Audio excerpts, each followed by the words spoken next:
Buenos días. Mi propósito en estas actividades desarrolladas en el programa de Landarte es ser un cierto contrapunto a la visión artística, ¿no?, que están planteando los distintos organizadores e intervinientes, ¿no? Lo primero que hemos hecho cuando hemos llegado al pueblo ha sido pasear por las viñas, pasear por el campo, hemos visto el pueblo. Antes de venir he tratado de ver un poco qué era con lo que me iba a encontrar.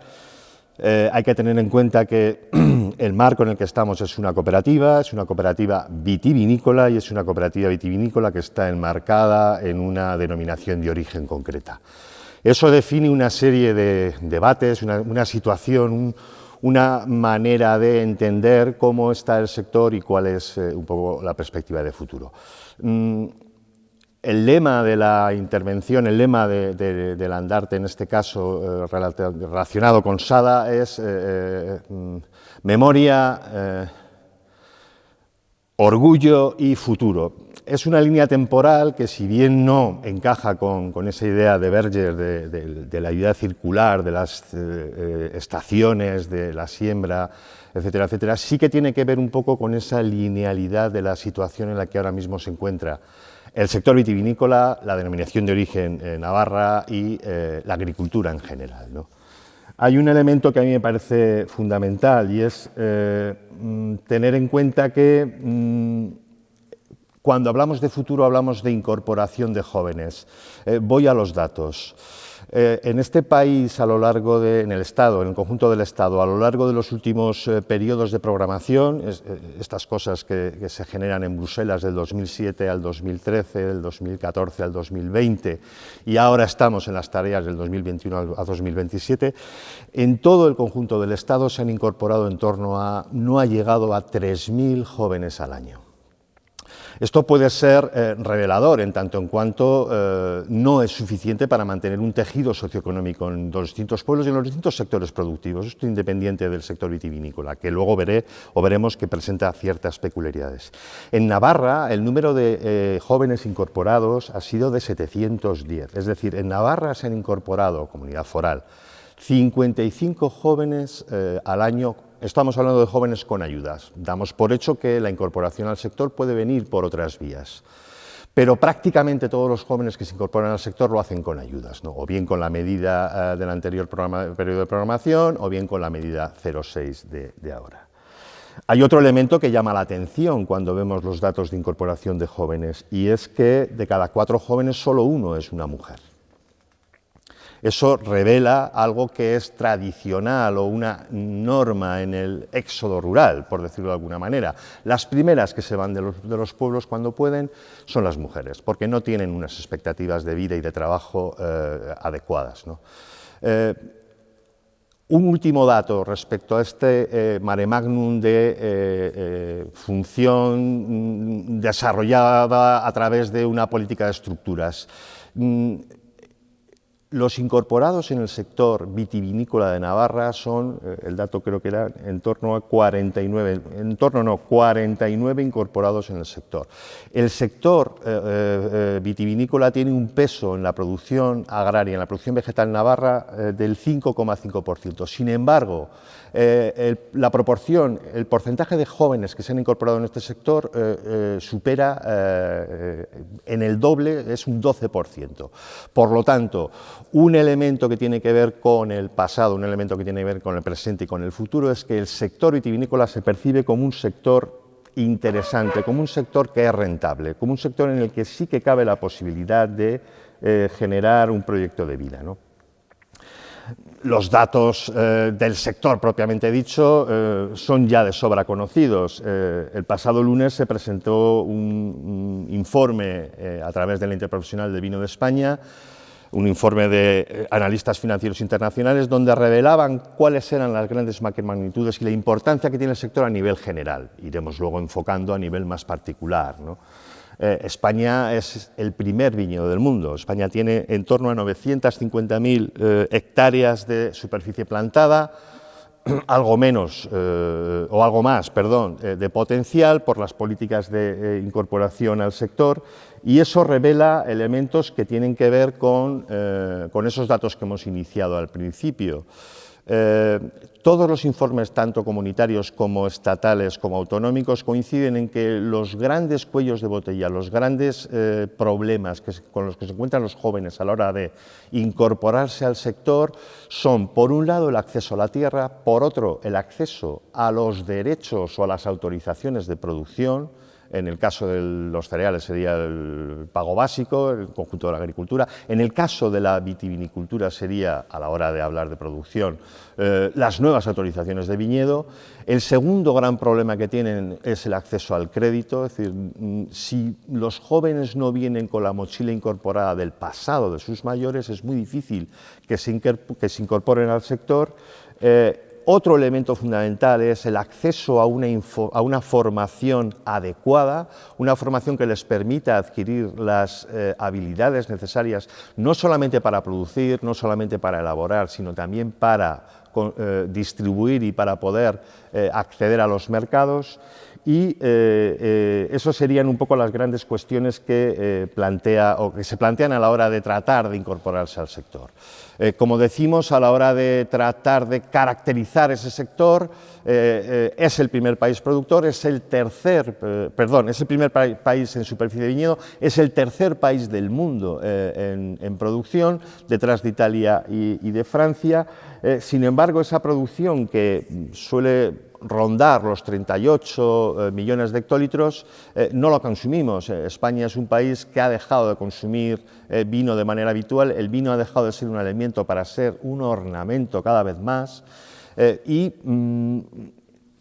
necesitamos, al margen de otros usos que puedan tener las producciones, necesitamos exportar. Somos el primer país exportador de vino del mundo, pero somos el país que más barato exporta su vino. La política vitivinícola tiene un claro sesgo francés, es decir, si la PAC ya es una política francesa que nace después de la Segunda Guerra Mundial con el fin de solucionar los problemas de abastecimiento que podía tener la población, la política vitivinícola europea es todavía más francesa, y esa política vitivinícola siempre ha tenido una clara diferenciación. Por un lado, los vinos sin indicación geográfica, los vinos que generalmente, aunque no siempre, suelen venderse a granel, no embotellados, y por otro lado los vinos con denominación, con indicación geográfica, puede ser una ADO, puede ser una indicación geográfica protegida. Esa dicotomía se sigue manteniendo en el sector, y es una dicotomía que tiene que ver en parte con la necesidad que se advierte de, hasta cierto punto, generar escasez de esos vinos de calidad, ¿no? Con ese marco normativo, en el sector vitivinícola, a veces hay una cierta sensación de que la PAC nada tiene que ver con el sector, y no es así. Es decir, lo que sí que tiene la política vitivinícola europea es un sobrenacional, una peculiaridad que se llama Programa de Apoyo al Sector Vitivinícola. Y luego tiene un elemento fundamental y definitivo, que es algo que a veces el viticultor olvida. Este es el único sector que tiene su producción contingentada. Tras la desaparición de las cuotas lácteas, tras la desaparición de las cuotas azucareras de la remolacha, el único sector en el que todavía un ciudadano, sea o no sea agricultor, no puede, salvo los 1000 metros cuadrados que establece la legislación, hincar viña, es este. O sea, tú puedes tener ovejas, puedes tener cereal, puedes tener hortalizas, sin ayudas, pero puedes tenerlas. No puedes hincar viña porque esto está absolutamente prohibido. Esto es algo que en los países emergentes no se entiende, ¿no? Es algo que es propio de esa política basada en esa dicotomía: vinos a granel para abastecer un mercado cada vez más internacionalizado y vinos con un sello de calidad, con una indicación geográfica. Hemos hablado del futuro, hemos hablado de cómo se incorpora la gente al sector, hemos hablado de cuál es el presente a nivel agregado, pero hay que volver otra vez al pasado. El pasado lo que señala o lo que indica es que hay un círculo, yo no sé si vicioso o virtuoso, pero hay un círculo que hace que a partir del final de la Guerra Civil, en el caso de España, o de la Segunda Guerra Mundial, el mensaje sea producir y aumentar más la producción. Eso supone una mecanización, una intensificación de la producción, una especialización que a su vez genera una dependencia de esa tecnología que a veces se contrapone con cierta visión del sector, ¿no? Más endeudamiento y un discurso que tiene que ver básicamente con un discurso también muy francés, ¿no? De ajuste y reestructuración. El ajuste consiste en expulsar mano de obra del sector agrario, sobraba, era necesario para otros sectores como el industrial o los servicios, y la reestructuración suponía redimensionar las explotaciones. Las explotaciones tenían que ser más grandes, con el fin de poder utilizar maquinaria y además de esa manera poder tecnificar esa producción. Evidentemente se han dejado muchas migas en el camino. Hay muchos elementos de la cultura campesina que aquí se empieza a llamar de campesino a labrador, como se llamaba con el régimen franquista, y luego a agricultor a título principal, agricultor familiar, agricultor genuino, según parece ser, se va a denominar en la nueva PAC 2001-2027, esto al final concita o establece una pérdida de identidad que evidentemente ha tenido lugar, pero que sin duda ha conseguido o ha tratado de menguar esa desaparición de superficie, de paisaje y de paisanaje que ha habido en este sector.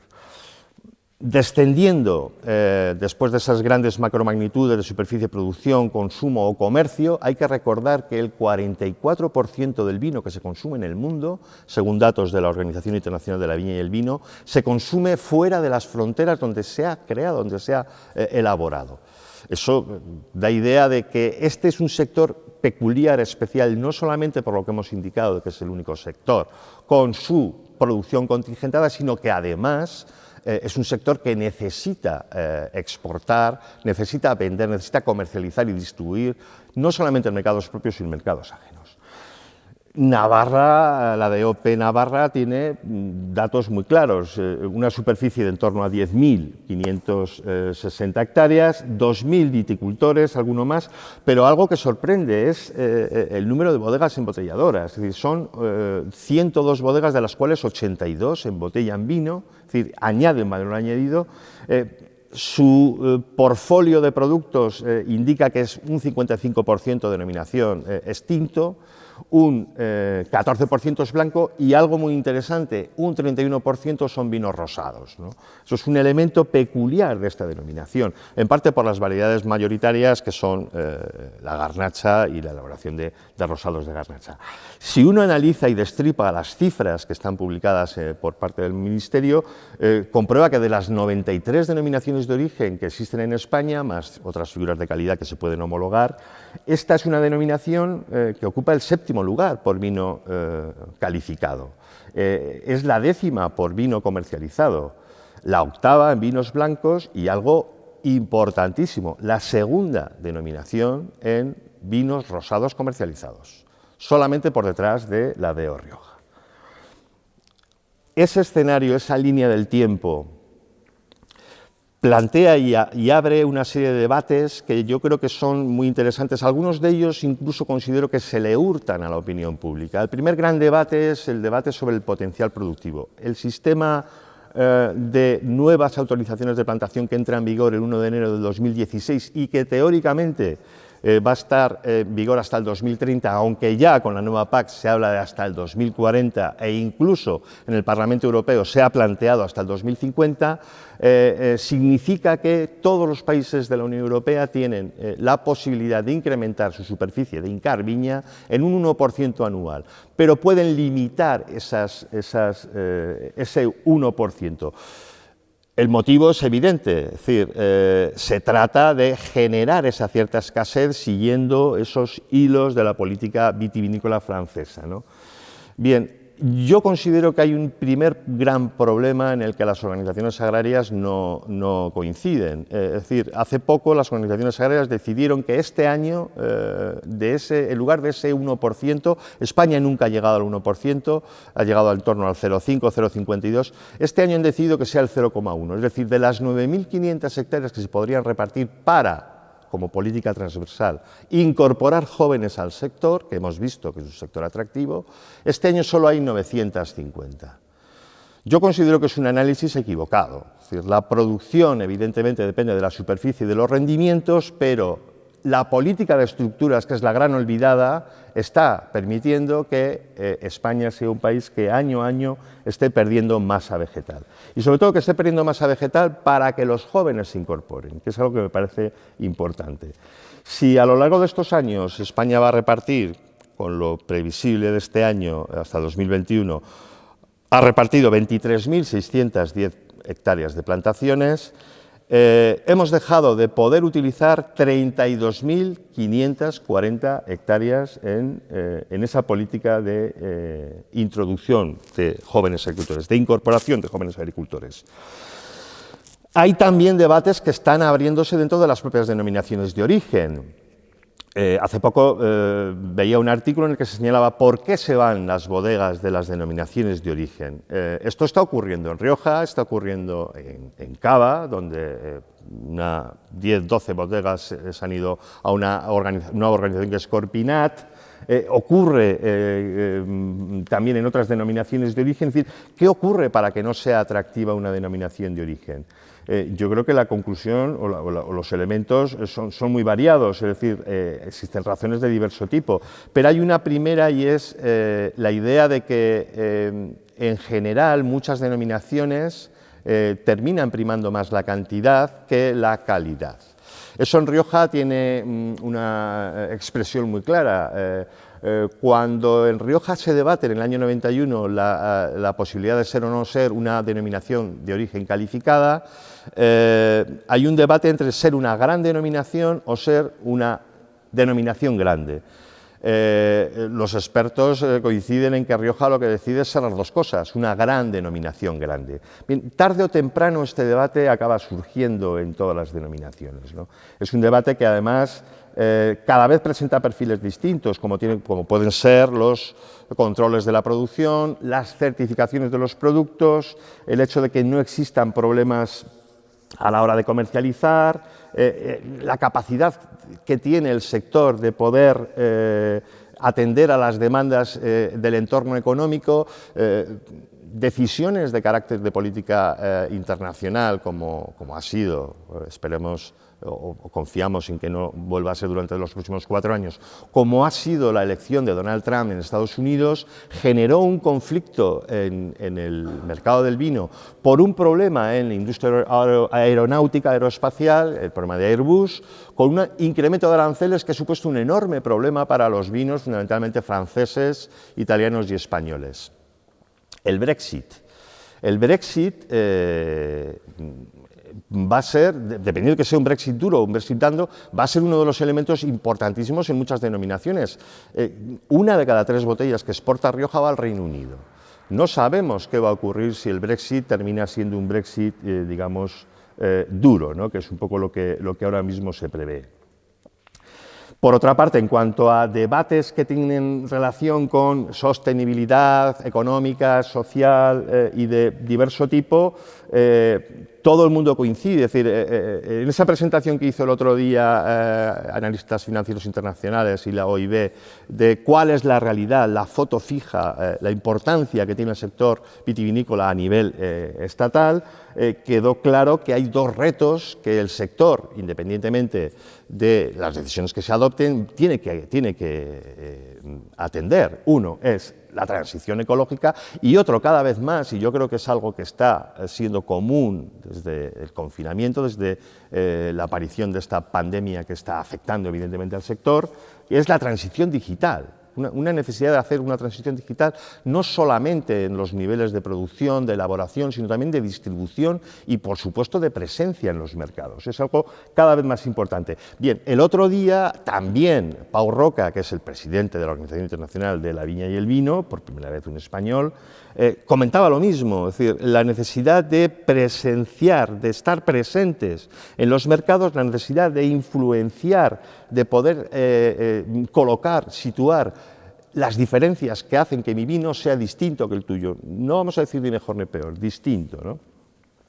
Esos debates van a seguir continuando, son debates que tienen que ver con el medio ambiente, con la condicionalidad, con la biodiversidad, con el cambio climático, con las nuevas enfermedades del viñedo. El viñedo es un cultivo piloto que enseguida aprecia cuál es esa peculiaridad que está teniendo el cambio climático en muchas zonas de España. En La Rioja, que es de donde yo vengo, la opción ha sido clara.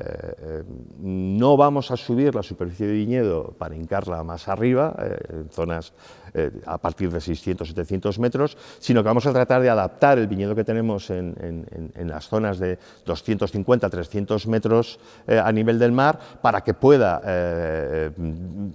para que nos permita seguir produciendo viñedos de calidad. Aquí, en Sada, estamos en un territorio de montaña, ese problema no existe, estamos a 600, 500 y pico, 600 metros. Por lo tanto, aquí el problema no es esa adaptación al cambio de temperaturas que hay, sino tratar de adaptar los productos que se están elaborando a las necesidades del mercado. Porque esas son las tendencias. Las tendencias, cuando decimos que los jóvenes no consumen vino, la tendencia es a vinos más suaves, más afrutados, la presencia de los blancos. A veces se nos olvida que la mitad del vino que se bebe en el mundo es vino blanco. La importancia, y yo creo que eso es un elemento fundamental, tanto de esta cooperativa como de esta denominación, de los vinos rosados. Los franceses, que son los grandes amantes de los rosados, se lo beben ellos todo, prácticamente no exportan vino rosado. Y luego la irrupción de los espumosos con ese gran boom que ha sido el Prosecco. Prosecco, yo siempre lo identifico de una manera.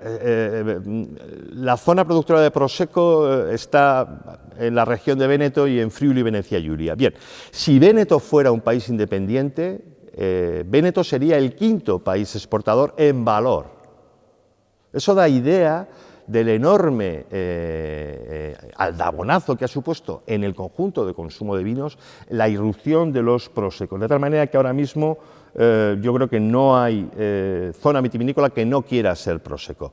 El precio que está teniendo o que ha tenido el Prosecco este año está en torno al euro el kilo de uva, y los rendimientos de la producción de Prosecco están en torno a 12.000, la zona, digamos, más exquisita, que es la zona de Conegliano, Valdobbiadene, que son en torno a 9.000 hectáreas, pero el conjunto de la denominación, que tiene en torno a 25 o 28.000 hectáreas, puede producir o puede tener producciones de 12.000, 12.500 o 13.500 kilos, ¿no? Eso es importante porque ese es el elemento, el eslabón que trata o que hay que atender cada vez que hablamos del sector, la rentabilidad. Y ahí hay una dicotomía en el sector. Por un lado hay zonas que desde el punto de vista de la tradición histórica siempre han sido productoras de vinos a granel, estamos hablando de Castilla-La Mancha, el primer viñedo del mundo, dentro de lo que ya es España como primer viñedo del mundo, y luego está esa otra opción de tratar de hacer del vino un elemento que, como decía en un vídeo uno de los socios de la cooperativa, la viña tiene que llevar algo de mí, la viña tiene que mostrar cómo soy, si soy cuidadoso, si no lo soy a la hora de trabajar, ¿no? Tratar de hablar de rentabilidad, por lo tanto, es algo muy complejo, y ahí queda un término medio de empresas bodegueras en zonas con excesivas restricciones, una DOP, un pliego de condiciones, que pueden llegar a tener problemas porque ni se posicionan en ese sector de vinos a granel, ni se posicionan en un sector de vinos premium, de vinos como ornamento en el más amplio sentido del término, ¿no? Si alguien trata de investigar cifras en el sector, podrá investigar en torno a la superficie, a la producción, al número de viticultores, a su edad, pero de precios no. El precio es el secreto mejor guardado de este sector. Nadie suelta prenda para hablar de precios. Yo voy a hablar de precios. A mí me han comentado que el precio medio este año en esta zona ha estado en torno a 0,35. Hablamos de la garnacha, no de la tinta. Bien. En Rioja este año el precio medio estará en la tinta de 0,60 a 0,65 y en la blanca 0,50. El año pasado la tinta en Rioja estuvo a 0,85. Este año está un 27,5 de medias, teniendo en cuenta un poco ese promedio, por debajo del precio de la uva del año pasado. Esto no se corresponde con el descenso de ventas. Cuando hablas con los bodegueros, ellos comentan que en volumen han descendido un 10% y en valor no lo dicen. En valor es algo que no se comenta. Por lo tanto, cuando se habla de este sector, cuando se habla de la incorporación, cuando se habla del presente y cuando se habla del futuro, hay que tener muy claro dónde uno se va a situar, en qué nicho, en qué segmento de mercado y, sobre todo, tener en cuenta la rentabilidad.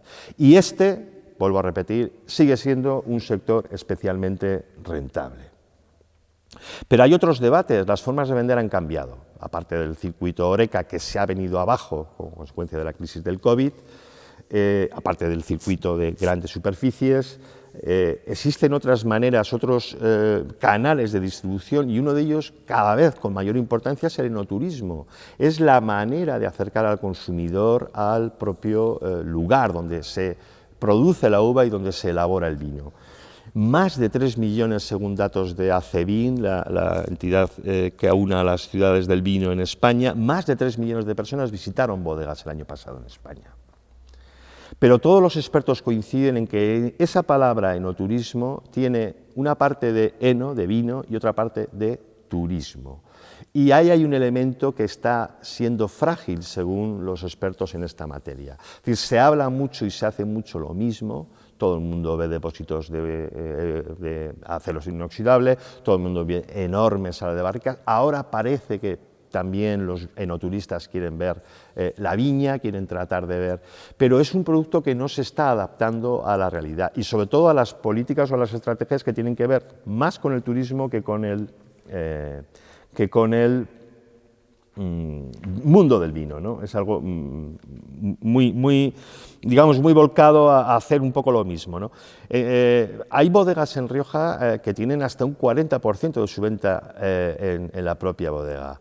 Bodegas que además fidelizan al cliente, bodegas que además mantienen una relación casi personal con estos bodegueros, bodegas que además han mantenido un nivel de ventas durante este confinamiento interesante, mucho más que aquellos que dependían del canal o del circuito de hoteles, restaurantes y cafeterías, bodegas que siguen manteniéndolo y que amplían contando su historia y su manera de elaborar y de producir, tanto las uvas como el vino.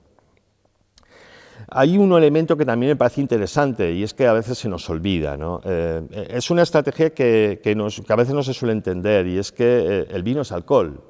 Es decir, podemos creer, como hemos comentado hace poco, que el vino es el bálsamo de Firabrás, que te cura de todo, de cualquier tipo de enfermedad, que te mantiene, que te permite incluso no ir al gimnasio, porque si bebes vino y tomas los polifenoles. Bien, todo esto podrá tener todo el auge y podrá tener toda la campaña de promoción que quiera, pero el vino es alcohol. Y esa es una estrategia que este sector debe cuidar, debe cultivar, debe, ante todo, seducir. De hecho, ya lo está haciendo, ¿no? Cuando se plantean campañas de beber con moderación, ¿no? Ese es un poco el planteamiento que yo trato de ver, ¿no? Es decir, o veo, ¿no? En función de los datos a nivel macro y a nivel micro, de lo que hoy hemos hecho, de lo que hemos hecho esta mañana, ¿no? A mí me parece muy interesante del material que he estado viendo dos cuestiones muy claras, ¿no? Una de ellas creo que la dijo José Mari, el alcalde, y es que lo que ellos pretenden con este programa es poner en valor el modo de vida y el hacer de nuestro pueblo, ¿no? Y algo que dijo un viticultor joven, que es un poco lo que he comentado antes, al final la viña refleja tu forma de ser y tu forma de cultivarla, ¿no? Es difícil dar una semblanza y, desde luego, este es un sector en el que, establecido una regla, enseguida surgen excepciones que tienen la vocación de ser reglas, pero que a su vez se ven amojonadas con nuevas excepciones. consejos vendo y para mí no tengo. Es decir, es muy difícil dar consejos porque lo que yo he visto y he apreciado a lo largo de esta jornada, de esta mañana, y además previamente con los materiales que ya había a disposición por parte de esta iniciativa interesante del Gobierno de Navarra de acercar el arte a los pueblos, lo que yo he visto es que las ideas ya las tienen muy claras, ¿no?